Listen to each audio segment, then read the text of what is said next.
Welcome to EnduringTechnologyPress.com. I'm Eric, and quite often with baking, the typical hard fats that you'd use would be things like butter or lard, or I don't have it, and don't use it, but shortening. And these are the hard fats that you can blend into pastries, to biscuits, to those things that you blend in chilled, and quite often you cut them in either with a knife or with a pastry blender. And I still need to get a new one. 2 blades are off of this one. But there's another fat option, and it's not quite as common unless you do a little bit of processing with your own meats, and particularly for those folks that are hunting. And my next week is off for a week of deer hunting with some friends.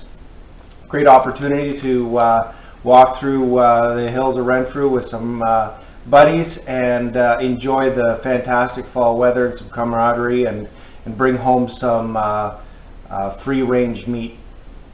But you also get the fat and the tallow that quite often otherwise would go unused, right? In pioneer days it would be used, not so common today, but it's really easy to render it. The question then is, once you've got a bowl of beautiful hard tallow, what do you do with it? How do you use it in your baking? Because this is not going to cut it, literally and figuratively. You've got such a hard product really here that it doesn't compare to the softer butters and lards and shortenings. Well, there's a trick that allows you to use it just as effectively as these ones. The difference is, normally with these, you take your amount, you'd put it into your flour mixture, and then you'd cut it in. And if you're doing 2 grades, you rub in the first amount to get a really fine distribution, and then you cut in some others to have a slightly larger fat molecule, or fat piece size, right? The piece size that you're aiming for. You can't do that with this. So what is much better is actually, and I usually, once I render it, pour it into a stainless steel bowl, let it cool, and I have loads of them, so typically it just stays in that. It can stay at room temperature, not a big deal.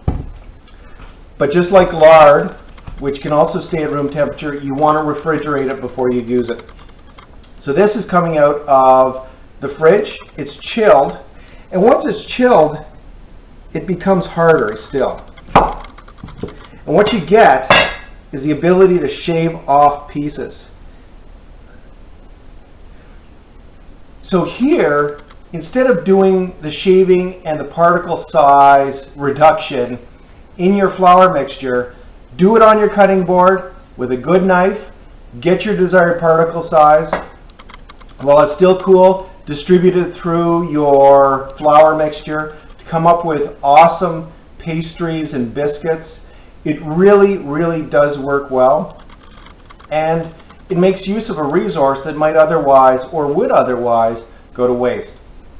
Really cool, really easy. So for those of you that are heading out to get your deer, or have access to friends that might bring home a deer and not make use of the tallow, this is a great way to do so. So for more on this, more cooking recipes with home ground flour and home ground and produced ingredients, as well as other things to empower your independence, go to EnduringTechnologyPress.com. Thanks.